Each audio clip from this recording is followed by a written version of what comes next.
help us out.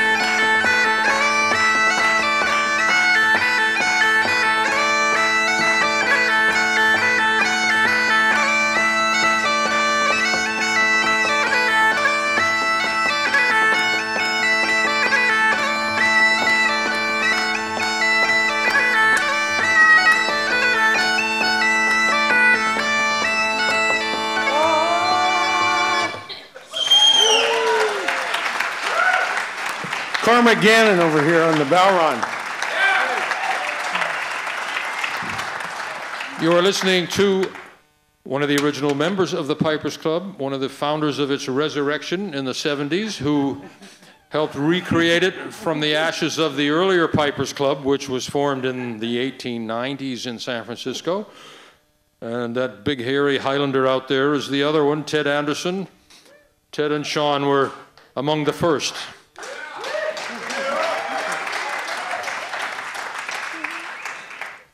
If you stuck a slide whistle into a garbage bag, Sean Folsom could get a tune out of it.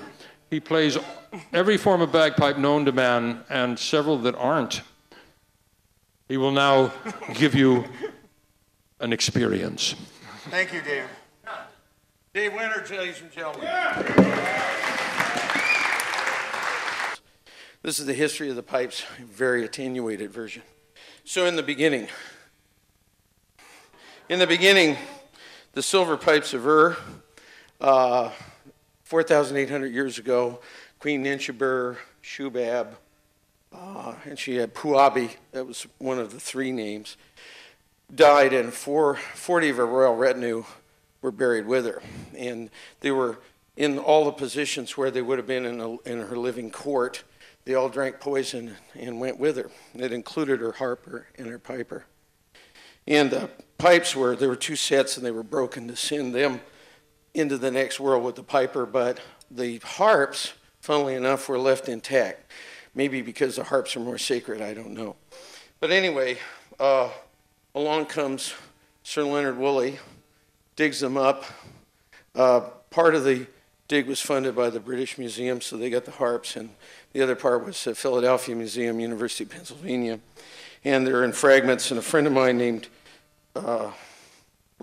Ben Hume went there and measured the fragments and came up with this. Now there's other people making reproductions of these, but this is the Ben Hume model.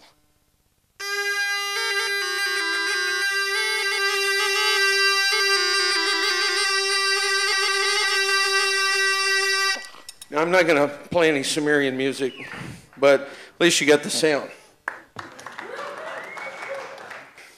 In Gaelic, there's the earliest form of the term pipes, where pipes are in a pipi, literally, was a loan word from Germanic languages, but Cushling, as in Cushlig al Makri, bright vein in my heart, refers to a tube with a hole through it. And so Cushlinach were pipers or whistle players, or they played the hornpipe. Now, hornpipe started appearing on alloy played in ancient Greece, and one alloy would have a horn on the end of it, and then it was called a Phrygian Aulos. So in modern Greek, it's called ophlos. And normally, when I do my show, I do the silver pipes of Ur, I do the Egyptian ma'it, and then finally I end up with the aulos. But this time, we're just going to go to the hornpipe.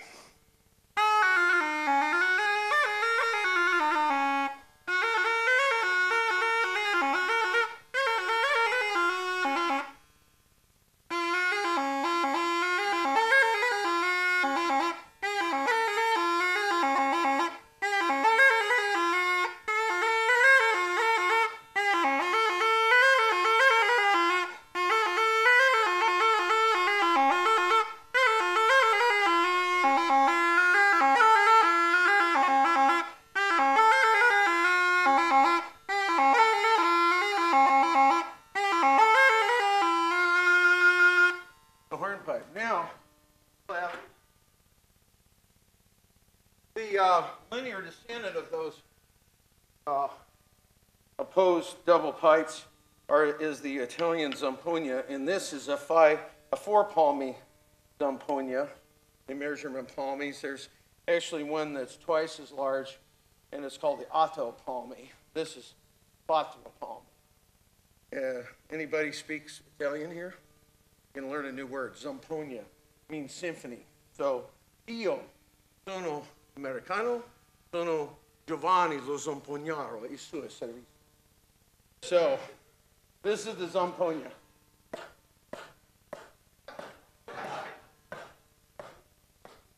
Now we're seeing the whole goat skin. Now, goat skins were used for wine skins, water bags to make butter and cheese in. Inflated, you could swim across a river without drowning, or you could tie a bunch of inflated goat skins to a framework and use it for river rafts. So this is before Tupperware.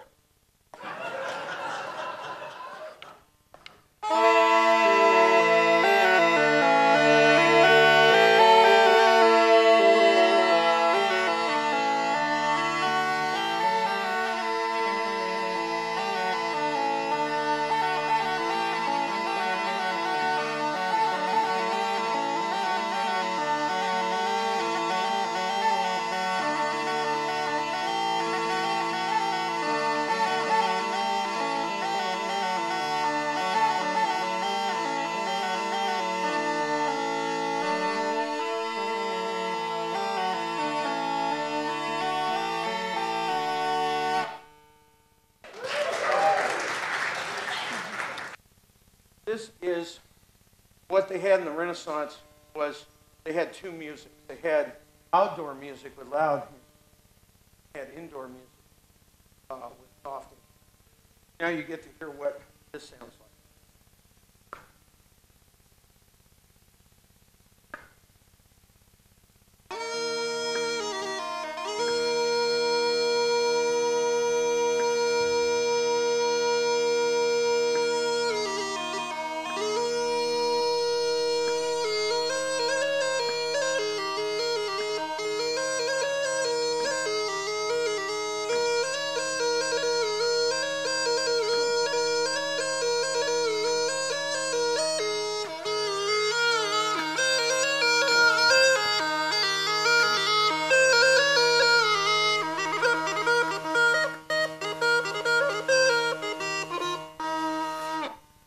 So, bellows can't blow as much air.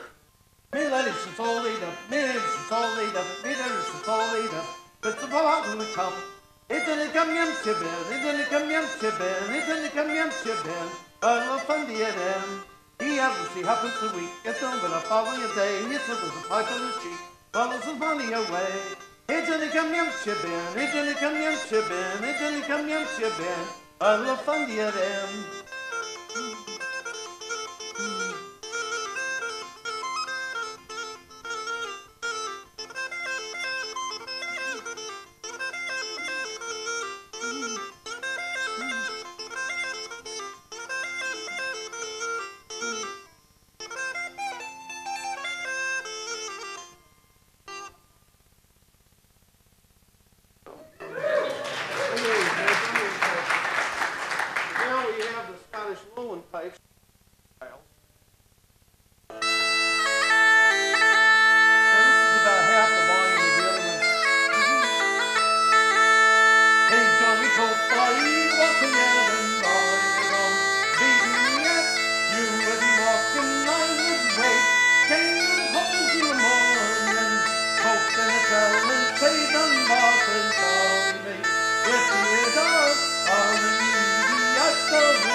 Leading up to the hornpipes proper, which I also play, but you know, there's I'm going to give this a try. The reeds aren't quite going well. Debut on the stage in London in 1729. I know, I was there. And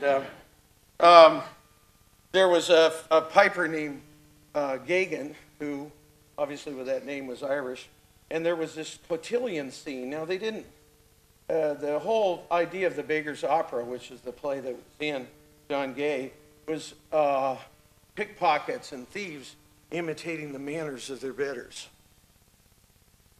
And so the deal was that they had a cotillion scene, and they needed a courtly bagpipe. And they didn't have any musettes, probably. So they had this adapted from one of the amazing Lowland Scots or Northumbrian half-long, and they just made up this instrument that was being played with what looks to be a hammered dulcimer. And then there's a bum bass, which is a kind of a washtub bass, but with an inflated bladder. I don't know if you've ever seen one of those, but it's called a bum bass in England. Obviously, the instrumentation was derisive. And so, you know, can you imagine this instrument along with the bum bass? Actually, the place where they do it is actually the Estonians, the Estonian turpil, and I have the bagpipe, but I don't have the bum bass. So anybody want to get a bladder, make a bum bass, and play along with me?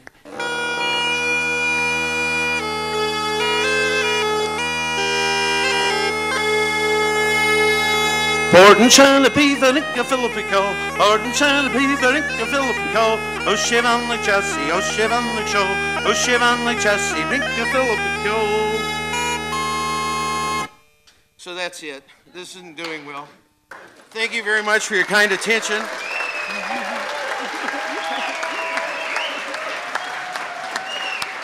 Thank you, Sean Folsom.